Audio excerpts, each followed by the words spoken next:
위원장 무슨 얘기일까요? 기사 같이 보시죠. 잊혀지겠다던 눈 떠보니 후진국. 이틀 연속 강경 발언. 네, 문재인 전 대통령 이틀 연속 강한 발언들을 쏟아내고 있습니다. 직접 들어보시죠. 정말 인생이 너무 어렵죠. 눈 떠보니 후진국 이런 소리도 들리고요. 우선 우리 정치가 너무 황폐해졌잖아요. 아주 막말 그리고 독한 말들이 막 난무하는 아주 저질의 정치로 전락하고 말았죠. 네, 문재인 전 대통령 퇴임 이후에 사실 공개적으로 퇴임 이후에 말을 할 기회가 많진 않았었고, 그리고 말을 한다고 해도 이렇게나 센 얘기를 공개적으로 했었나라는 생각이 드는데, 근데 이렇게 센 얘기가 문재인 전 대통령 퇴임 후에 할 수도 있는 거 아니냐를 할 수 있어요. 근데 또 여기서 서울신문 지적은 이건 것 같습니다. 잊혀진다고 했는데 라는 거죠. 이 얘기도 들어보고 오시죠. 요즘 대통령 이후에 무슨 전직 대통령 기념사위라든지 무슨 현실 정치하고 계속 무슨 연관을 가진다든지 그런 걸 일치하고 싶지 않습니다. 일단 대통령 하는 동안 전력을 다하고 대통령 끝나고 나면 그냥 잊혀진 사람으로 그렇게 돌아가고 싶고요. 네, 차재원 교수님. 지금 잊혀지고 싶다라고 얘기를 했는데 지금 어제 눈 떠보니까 후진국이다. 이게 괜히 센 발언이거든요. 공개적으로 하기에는. 네. 근데 이거는 어떻게 봐야 되는 거냐. 일단 문 대통령 입장에서는 아마 이렇게 이야기하지 않을까요? 오죽하면 내가 이러겠냐. 라는 이야기를 하시겠죠. 아마 옛날에 그 부시 정부가 출범했을 때 네. ABC라는 거 있었잖아요. Anything but 클린턴이라고 해서. 그러니까 클린턴이 한 건 빼고는 다 한다. 이건데 아마 문 대통령 입장에서 봤을 때 본인이 했던 여러 가지 그러니까 이 사업들이나 국정 현안들을 윤석열 정부가 집권하고 난 뒤에는 전임 정부가 했다는 걸 다 지금 뒤엎고 있는 거 아니냐. 대표적으로 예를 들면 지금 원전 문제 같은 경우도 그런 것이고요. 그리고 아마 문 전 대통령 입장에서 봤을 때는 본인이 진짜 하고 싶었던 것이 검찰개혁이었는데 그것이 완전히 180도로 지금 거꾸로 돼서 소위 말하는 검찰공화국을 넘어서 이제 검찰 독재라는 이야기까지 나오고 있는 이런 현상, 이런 부분은 도저히 내가 그 이전에 잊혀지고 싶다고 이야기했지만 내가 나설 수밖에 없다는 생각을 했던 것 같고요. 그리고 또 하나의 문제는 그건 것 같아요. 본인 입장에서는 사실은 어떻게 보면 이렇게 지금 민주당이 이번 공천 과정에서 상당히 좀 논란들이 많았잖아요. 소위 말해서 친문 후보들이 낙천되는 경우도 많고 했는데 공천 과정에서 그런 부분들에 대해서 그러니까 문 전 대통령은 도대체 어떤 이야기를 할까 이런 부분들이 있었습니다만 본인이 직접 나서서 이런 식으로 야권의 승리를 위해서 도와주는 모습들 이런 부분들이 하나의 원팀 기조라는 것도 보여준다는 생각도 있는 것 같은데, 그런데 좀 묘한 부분이 본인이 지금 민주당만 이야기하는 것이 아니라 조국혁신당도 이야기하고 네. 새로운 미래도 이야기하고 있기 때문에 조금 헷갈려요. 그런데 여기에 대해서 또 반대 시각도 있죠. 그래도 그래서는 안 된다는 이야기인데 전직 대통령이 이렇게 선거에 노골적으로 개입하는 부분들이 향후 한국의 정치 문화에 어떠한 이야기를 그러니까 남길 것인가, 이런 부분들이 아마 중도층의 표심에 상당한 아마 영향을 줄 가능성은 저는 있다고 봅니다. 지금 양쪽 얘기를 다 해주셨어요. 지금 오죽하면 나왔겠느냐라는 말씀을 하시면서도 하지만 또 이렇게 전직 대통령이 이렇게 적극적으로 나서는 게 중도층 표심에 도움이 될까라는 말씀도 같이 하셨습니다. 근데 문재인 전 대통령이 지금 적극적으로 어떻게 보면 선거 유세에 나서고 있는 이런 상황에 대해서 한동훈 위원장이 이렇게 얘기를 했습니다. 한동훈 문정부 때 나라 망해가 흩어지면 대한민국이 죽는다.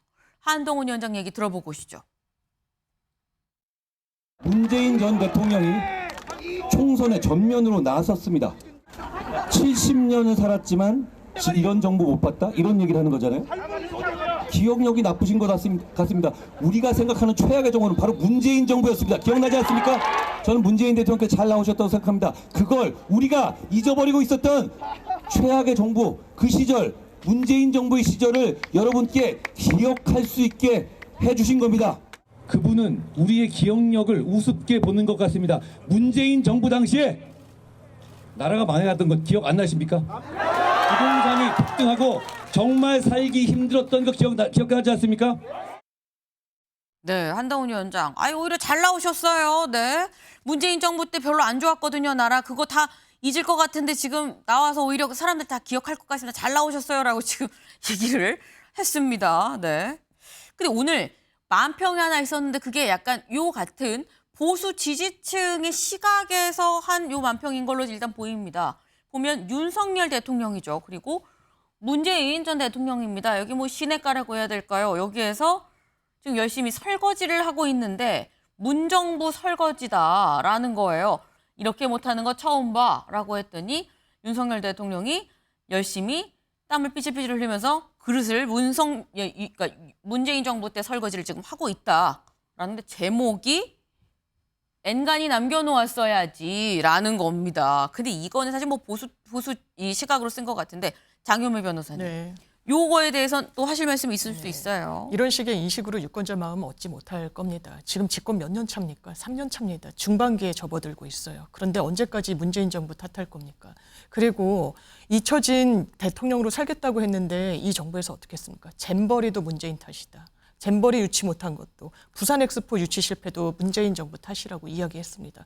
소환을 누가 했습니까? 한동훈 비대위원장도 이렇게 조롱하는 식으로 답변하시면 안 되죠.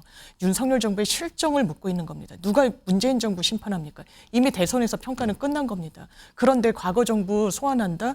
지금 유권자들이 이야기하고 있는 거 아니겠습니까? 과거가 더 낫지 않았냐고 반문하고 있는 거 아니겠습니까? 그렇다면 집권 여당으로서 뭘 어떻게 하겠는지 본인들의 실정이 무엇인지 이야기해야 되는 거 아닙니까? 국가 재정 건전성도 그렇습니다. 코로나 때 미국, 일본 GDP 대비 10% 이상을 이 유동성 풀었습니다. 대한민국 3%대였어요. 국고 위기 이런 얘기 작년에 세수 손실 60조 가까이 났습니다. 누구 책임입니까? 국민들이 묻고 계시다고 저는 생각합니다. 네. 지금 집권 3년 차인데 언제까지 전 정부 얘기할 거냐라는 말씀인 건데 최수영 의원님. 아니 그러니까 국가부채 400조 늘어난 건 문재인 정부 탓 아닙니까? 그리고 그 당시 부동산 통계 조작으로 지금 많은 사람들이 조사받고 있어요. 그리고 문재인 정부가 남긴 유산이 너무나 참담합니다. 사실 대북 문제에서부터 여러 가지 저는 경제 이르기까지. 근데 저는 문재인 대통령이 무지하고 무능하고 뭐 무도하다까지 얘기하는데 저는 본인이 돌아봐야 될 얘기라고 봐요. 왜냐? 그래서 우리나라 정권이 10년 교체 주기설이 있었어요. 보수가 10년, 진보가 10년 이런 식으로 했는데 네. 5년 만에 그래서 국민이 정권 교체하지 않았습니까? 책임을 물어서 10년 주기 교체설을 뛰어넘어서 한 것 아닙니까? 문재인 대통령이 취임사에서 이런 얘기를 했어요. 한 번도 경험해보지 못한 나라를 만들겠다고. 한 번도 경험해보지 못한 대통령 같습니다. 그리고 정말 눈 떠보니 후진국이라는데 제가 드리고 싶은 말씀은 문재인 네. 정부 5년은 잠잘 때도 후진국이었습니다. 그래서 저는 대통령이 퇴임 이후에 왜 메시지를 정교하게 관리하고 정치 중립시켰느냐. 국가의 원로로서 품격을 지켜내고 국민 통합과 국론 분열을 방지하겠다는 건데 문 대통령은 정쟁의 한가운데 섰습니다. 두고두고 이거는 우리에게 참담한 후과로 기록될 것 같습니다. 네. 지금 팽팽합니다. 두 분 나란히 앉지 않으신 게 너무 다행이다라는 생각이 들 만큼 이렇게 극과 극입니다. 지금 언제까지 얘기할 거냐. 아니 그만큼 많이 남겼지 않느냐. 뭐 이 말씀을 지금 하고 계신 건데 다음 기사를 좀 넘어가 보겠습니다. 문재인 부울경 유세, 퇴임 2년 대통령의 선거운동 논란입니다. 근데 지금 여기서 부울경 유세라고 콕 지역을 찝었죠. 사실 저희가 문재인 전 대통령 얘기를 오늘만 다루는 게 아닙니다. 며칠 전 거의 약간 하루에 하나씩 한 번씩은 다루는 것 같아요. 제가 좀 볼까요? 문재인 전 대통령 뭐 여기 아는 후보만 좀 신분이 있는 후보만 가서 도와준다라고 얘기를 했었는데 22일에 양산을 유기동물 보호소 갔었고요. 그리고 24일에는 그 옆에 이재용 후보 또 선거사무소 개소식 갔었습니다. 그리고 며칠 있을 때 동해안 겨자서 병광용 후보 계룡산 같이 등산하면서 아 내가 파란 옷 입었어요라고 얘기를 하기도 했었고요.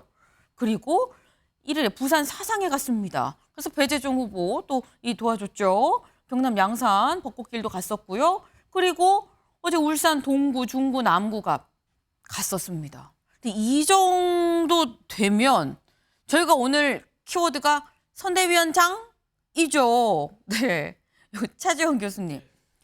이거 사실 이해찬 선대위원장은 선대위 회의 때만 볼 수 있는데 선대위원장 아니냐라는 얘기가 나올 수 있습니다. 바로 그런 문제 때문에 문재인 전 대통령의 지금 동선을 보면요. 나름대로 연고지를 중심으로 다니고 있어요. 그러니까 이런 광복 행보를 하는 건 아니에요. 예를 들면 양산을 같은 경우는 본인의 옛날 사저가 있었던 지역이고요. 양산 갑은 지금 본인이 지금 살고 있는 집이 있는 곳이고요. 네. 그제는 본인이 태어난 곳이고요.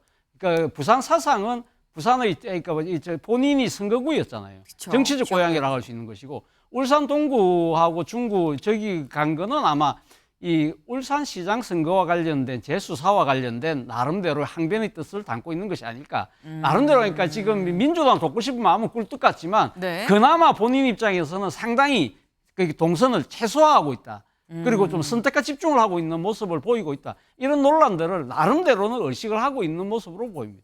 네. 사실 문재인 전 대통령이 어떤 본인의 연고지 중심으로 한다는 말씀을 하셨는데 저희가 아까 그쭉 동선 한번 봤었죠. 그 생각해 보면 이재명 대표가 수도권을 돌고요. 김부겸 위원장이 그 밖에 외곽으로 돌고요.